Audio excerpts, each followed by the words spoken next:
the WNBA star teamed up with Nike for a player edition of the Kobe 5 Pro Tro, decked out in Indiana Fever colors. You see them on your screen. If you are hoping to get your hands on the Caitlin Clark version of Nike's Kobe Bryant sneaker, you're out of luck. They are out of stock. The $190 kicks are already showing up on the secondary market at close to double the retail price. They dropped at 10 a.m. Monday, and they sold out before 11 a.m. In fact, in just minutes. Nike stock just jumped 3%, all because of a single logo. That's not just hype, that's a market-moving moment. So here's the question. How does a rookie in the WNBA launch a symbol so powerful it instantly sends Wall Street into frenzy?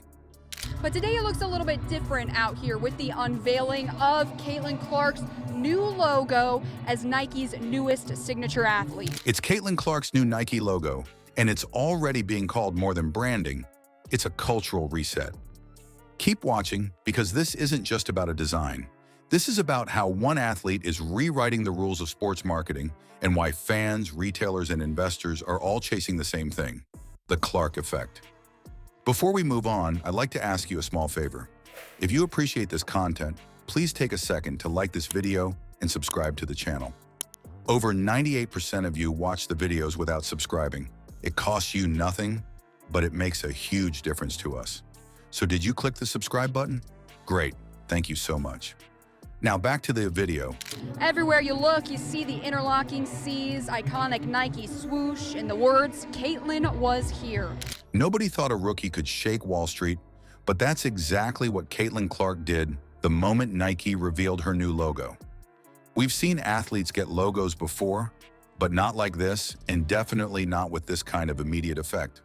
The market doesn't usually react to things like apparel designs. Yet in a single day, Nike's stock price jumped around 3%, which may not sound flashy until you realize that means billions in value created overnight, all tied to the initials of a player who just entered the league. Think about that.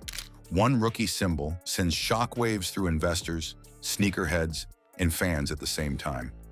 The reason it feels so unusual is because women's sports branding has usually played catch-up to the men's side.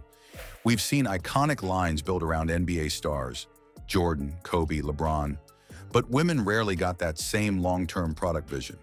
They had plenty of talent, but not enough infrastructure or strategy to build a lasting business model around them.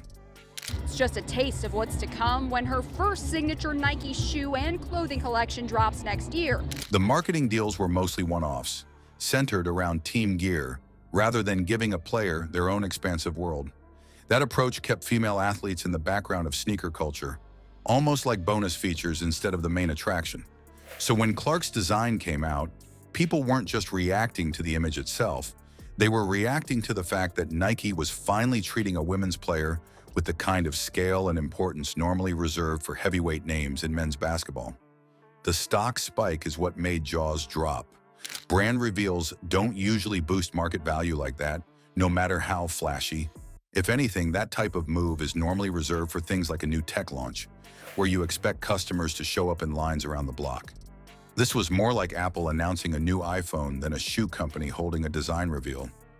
Except here it was a rookie's initials, two C's woven together, that sent investors racing. Fans out here for the game have been stopping to admire this mural and all the activities going on. The logo collection launches October 1st, with one shirt coming out September 1st. When you put it like that, it stops being about fashion and starts feeling like a shift in how the business of sports operates. Now the design itself is simple but loaded with meaning.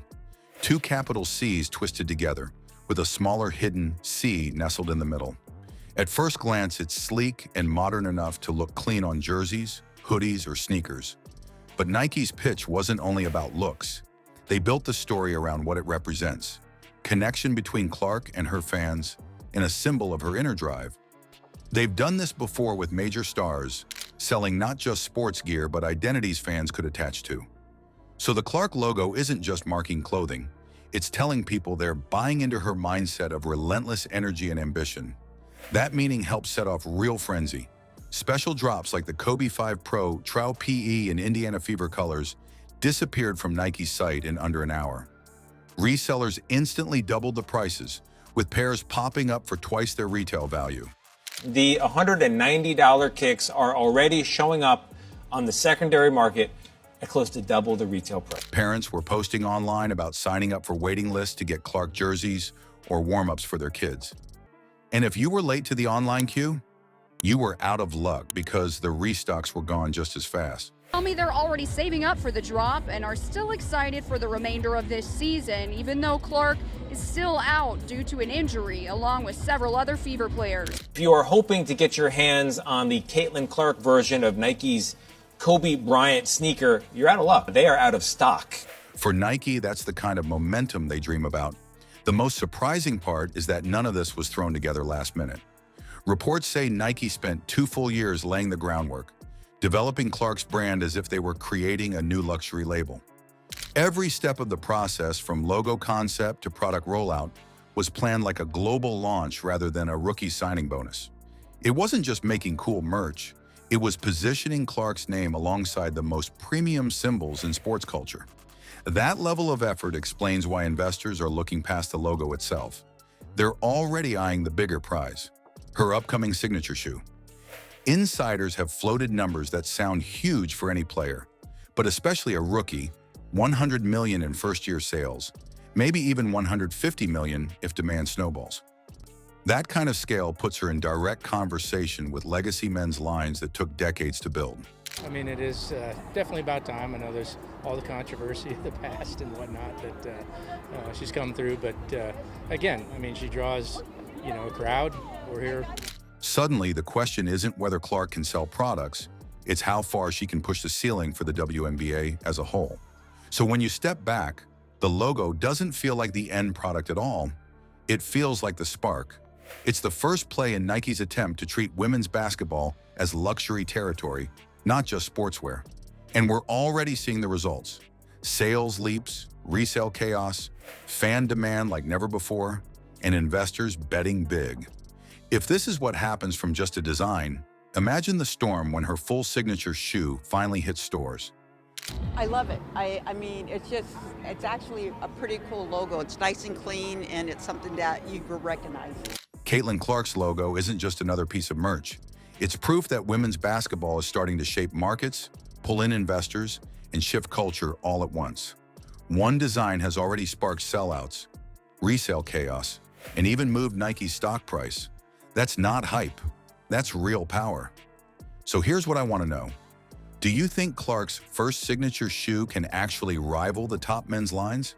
Could it reach Jordan, LeBron, or Kobe levels of impact? Drop your predictions in the comments. The Clark effect isn't on the way, it's already rewriting the rules.